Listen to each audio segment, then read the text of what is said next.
Bismillahirrahmanirrahim. Alhamdulillahirabbil alamin. Allahumma shalli wa sallim ala sayidina Muhammadin miftahi babi rahmatillah adada ma fi ilmillah salatan wa salaman daimaini bidawami mulkillah wa ala alihi wa sahbihi.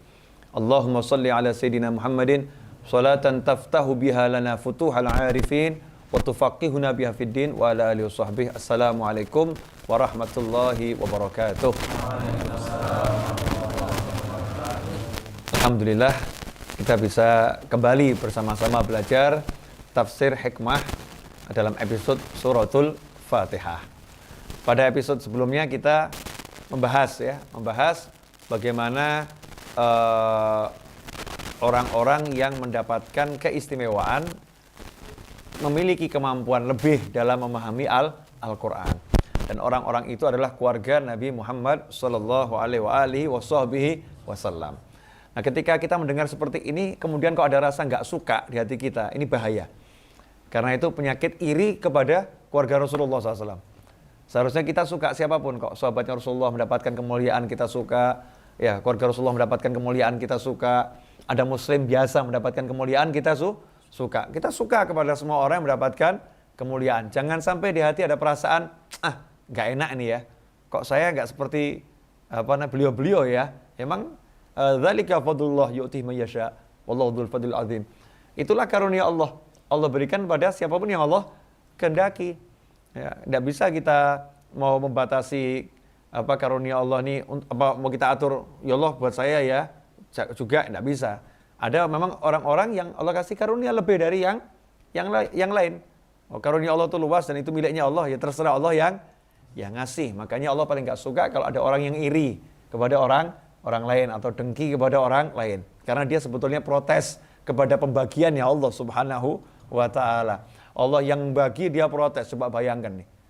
Ya, Allah yang bagi dia protes, memprotes pembagiannya Allah. Berarti menganggap Allah tidak adil, dia menganggap Allah tidak bisa bagi dengan benar. Nauzubillah min dzalik. Nah, ini iri kepada ulama dalam arti yang seperti itu, enggak suka ya. Ini penyakit yang sangat berbahaya. Jangan sampai ada di hati kita. Kita harus bersihkan hati kita dari semua itu. Nah, suratul Fatihah karena punya keagungan yang luar biasa, maka para ulama menganjurkan kita untuk yang sering baca surat ini itu. Al-Qur'an secara umum kan kita diperintahkan untuk banyak-banyak membacanya. Nah, apalagi suratul Fatihah. Salat saja udah mengajarkan kita untuk banyak membacanya. Kalau surat yang lain nggak dibaca nggak apa-apa. Tapi kalau Al-Fatihah dalam salat wajib dibaca karena dia rukun. Nah, itu mengajarkan berarti dalam satu hari kita harus baca Al-Fatihah sebanyak-banyaknya, sebanyak mungkin. Untuk apa? Ya, ini induknya Al-Quran, ini kalamullah. Ada sesuatu di situ ya.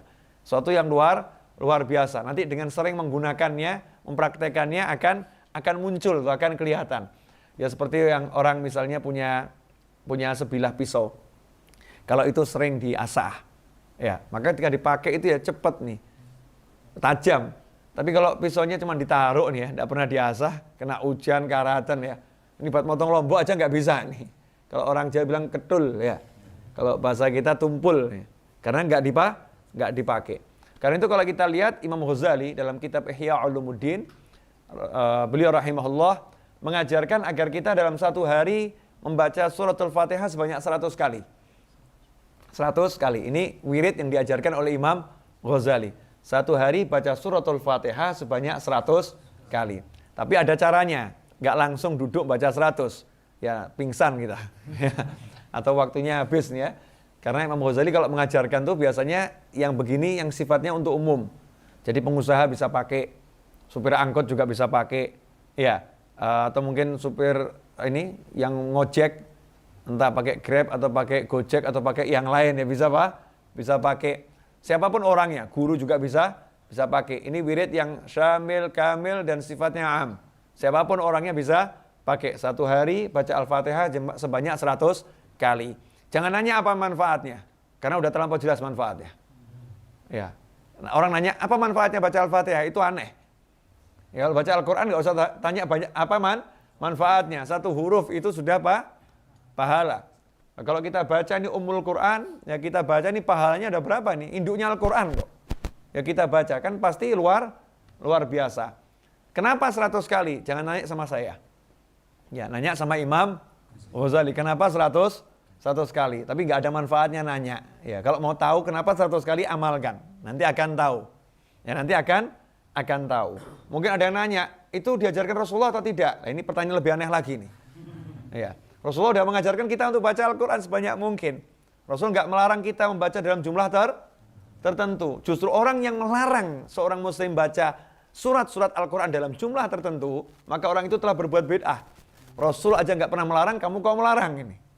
Yang ada kan perintah Rasul baca sebanyak mungkin. Dan Rasul menganjurkan orang untuk istiqomah. Dengan menghitung itu akan menjadi istiqomah. Seorang sahabat pun tidak diajarkan oleh Nabi SAW untuk baca surat Al-Ikhlas di dalam setiap rokaat sholatnya.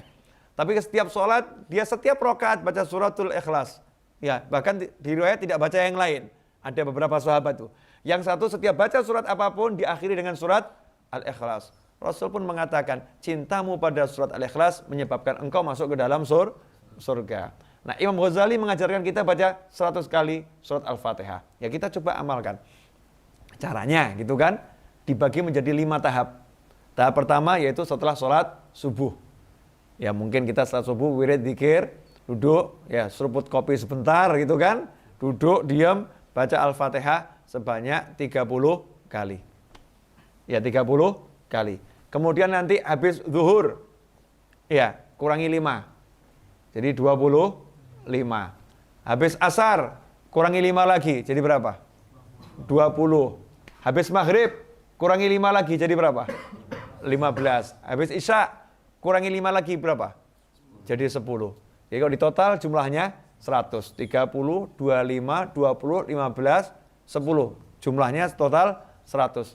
Dan ini indahnya ajaran Imam Ghazali. Pagi-pagi kasih yang berat dulu, 30 pagi.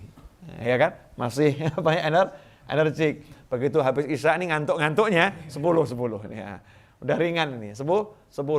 Ini kalau kita amalkan nanti kita akan lihat keajaiban. Jadi nggak usah tanya apa manfaatnya, ya buktikan sendiri. Jadi kalau orang iklan itu terlampau sering bawa ngasih manfaat ya, itu mungkin kita ini kurang yakin dengan produknya.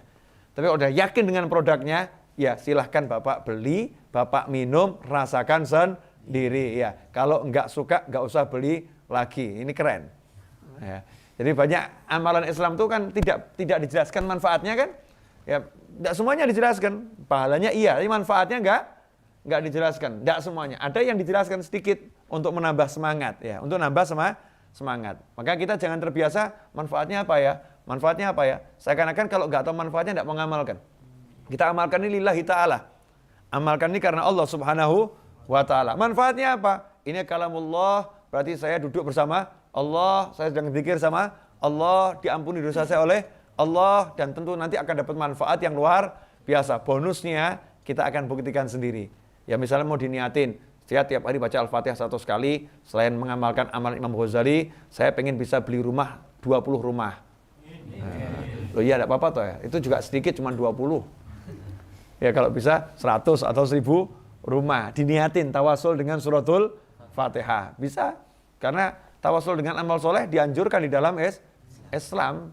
Kalau amal soleh ini manfaatkan, jangan cuma amal soleh, tawasuli. Ya, hajat-hajatmu dengan amal solehmu. Semoga ini diberkati Allah Ta'ala. Insya Allah kita dapat rahmat, dapat semangat, dapat taufik, bisa mengamalkan apa yang kita sampaikan dan kita dengar. Dan semoga ini bisa disampaikan kepada orang lain. Jadi barokah untuk semuanya. Wassalamualaikum warahmatullahi wabarakatuh.